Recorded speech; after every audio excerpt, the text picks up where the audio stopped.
DragonStar Production here, back with another video, and in this edition of Dragon Ball What Ifs, we are going to be discussing none other than Frieza's son, Kuriza, and if he was canon in Dragon Ball. So if you didn't know, Kuriza is the son of Frieza, who was made in Akira Toriyama's side piece called Nekomajin, which is extremely similar to Dragon Ball Z, even sharing some similar characters such as Vegeta. However, we're going to be discussing what if Kuriza was canon in Dragon Ball. And for starters, I'm not going to take Kuriza's origin from Nekomajin. Instead, Kuriza is going to be asexually produced by Frieza. And this is when Mecha Frieza and Ki Cold are about to go to Earth to get the revenge on Goku. However, Kuriza finds out that his father and his grandfather have died. Kuriza feels little to no sympathy at all. However, Kuriza kept his father's empire going, except Kuriza stayed away from the Saiyans. Instead, he wanted to grow the army larger and much stronger before doing against the Saiyans. Kuriza would have graphs and theories and possibilities of how they can beat the Saiyans. Unlike his father did before, he just wanted to prove that he could beat them. He wanted to prove that he was the better leader than his father Frieza. Kuriza tends to think more rational and isn't going to fight unless prepared. This is because Kuriza had the influences of people like Barry Blue and Togoma, who were more intelligent when it came to fighting, not just depending on their power like Frieza was. Kuriza actually decides one of his plans could work. Kuriza was going to train similar to what the Saiyans have done, or at least of what he has heard. So with Togoma, they train, which Kuriza actually builds a passion for. He enjoyed the rush that was sent through his body while fighting. Kuriza was very fight hungry. He ended up fighting all of his army, and he had no remorse for the ones that were defeated and died. He felt as if they only stand in his way if they were weak. Kuriza then realizes that his army had decreased a lot from what it was before, but they made up for it in strength, he thought. During Kuriza's training, he is able to unlock his first, second, and master his final form, skipping the third form completely. Kuriza feels as if his army is now strong enough, but that is when Sorbet, a head army commander, recommends to bring Frieza back to life. He tries to create the idea in Kuriza's head that Frieza would be incredible to the force, that he would bring it much power that it needed. However, Kuriza though takes this as disrespect. Kuriza then uses his telekinesis powers to pick up Sorbet and blow him up, just like Frieza did Krillin back in the Namek Saga. Kuriza would then inform that Frieza was never going to return, that he was weak, and that if anyone brings up the idea again, that he'll do the same as what he did to Sorbet. This creates fear among the Kuriza force. Kuriza finally begins to believe it is time that they go to Earth. Kuriza was ready, as well as his sidekick Togoma. Finally, they arrive on Earth, taking the place of Frieza's return in Resurrection F. I just felt like possibly developing a new villain, and especially that had a background similar to what we've seen before, would work very well in this scenario. So, on Kuriza's arrival, everyone appears to fight like how they do in the movie.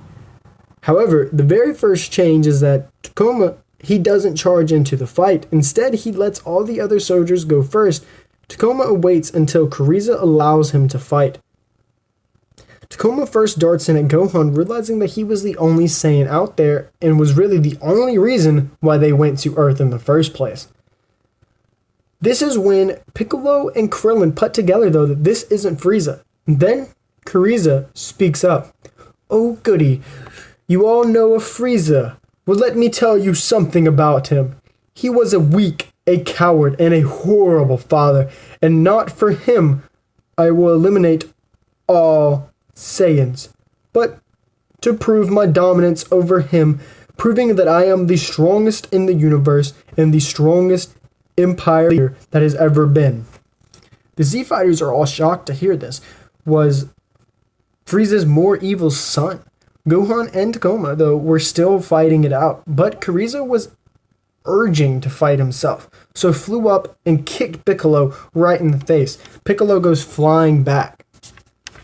Piccolo, though, is able to build ground on him in his first form, but Kuriza was holding back a lot. He was letting Piccolo hit him until Kuriza screams as his body begins to change shape. Kuriza then appeared to be in his second form. At this point, Piccolo had no chance. It wasn't a challenge, so Krillin tries to aid him, but is still beaten. Gohan notices that Piccolo and Krillin, so he boosts into Super Saiyan. Togoma, though, wasn't done either. Togoma powered up into a deep green aura, and it surrounded him. His power was matching Kuriza's at this point. Gohan actually started slipping in the fight. Togoma tells Kuriza that they can switch so that he could kill the Saiyan. Kuriza then darts in at Gohan. So this is a Super Saiyan, states Kuriza while fighting Gohan. Kuriza starts to get bored, so then he charges up once more. This time, he is in his final form. Gohan stands no chance. So like before, he powers up into Super Saiyan 2, and this is able to catch Goku. So him and Vegeta head off and begin to come to Earth.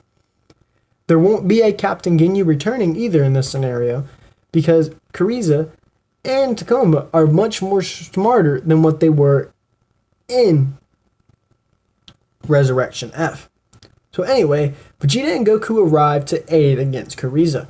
Upon getting there, Vegeta was instantly pushed into a fight with Togoma, who ambushed him from behind. Kuriza, though, doesn't change focus when they arrive. Instead, he picks up a finger and then releases a death beam, and it kills Gohan. This causes Goku to enrage. Goku then screams to the top of his lungs. His power then skyrocketed, and now we see an enraged Super Saiyan Blue Goku. Goku dives at Kuriza. Kuriza tries to turn and fly back, but Kuriza is smiling. Goku stays on the attack while Vegeta is taking easy work of Togoma at this point. Kuriza doesn't stop fighting, though. He went from hands-on to straight just ki blasting Goku. Goku, though, is able to block the ki blast, but not Kuriza dashing in with a knee. This was a mistake, however, because Goku was able to grab Kuriza's leg and blast him with a Kamehameha. But Kuriza takes the blast head on. The blast is pushing Kuriza back all the way until a sudden huge golden light flashes at the end of the Kamehameha. Kuriza then blasts out of the Kamehameha, shining in a pure golden form. Goku was surprised. Vegeta also powers up to Super Saiyan Blue at this point, smacks Togoma straight to the ground, and goes over to Goku. Goku, though, darts in before Vegeta could, so Kuriza was now in his golden form, with powers that surpassing his father's golden form in the original Resurrection F. In doing so, Goku isn't able to defeat him alone, but Goku still attempts. But his punches aren't affecting Kuriza at all. Kuriza uses his tail as a weapon and nails Goku with it. Vegeta then rushes in, hitting Kuriza with an ambush attack. Vegeta then tries punching Kuriza, but just like Goku, his punches are doing very little damage. Kuriza's power then spikes again. He charges in at both Goku and Vegeta.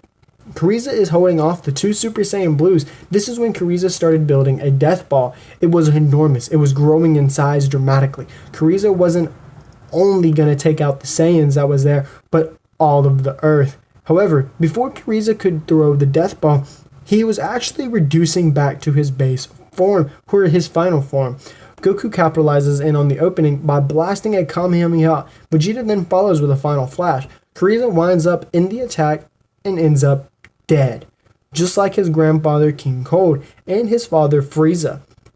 Kuriza had failed on taking out the Saiyans, but Togoma was still alive. The Z Fighters left, while Togoma was reducing and hiding his power as much as he can on search for the Dragon Balls, which he has actually managed to find. Togoma is actually able to convince the Pilaf gang to summon Shenron for him. Everybody is able to notice the very dark sky and then Shenron appearing. But before they could do anything and get over to where Shenron was, it was too late. Kuriza was staring right at them in his golden form, extremely angry and ready to get his revenge on the Saiyans once more. Alright guys, that's where I'm going to leave off part 1 of this video. If you guys enjoyed it, don't forget to subscribe, turn on that bell notification to get any alerts of videos going on to the channel. And I hope you guys follow us on Instagram at dragonstar.prod and Don't forget to like us on Facebook at DragonStar.Productions. This is the easiest way to get your what if recommendations out besides commenting on the video. Or you could join the Discord. That will have a link down in the description of this video. You can also join that. That would also be a very fast way to get your what ifs and also be able to talk to me in person. Alright, I'll see you guys in the next video. I'm out.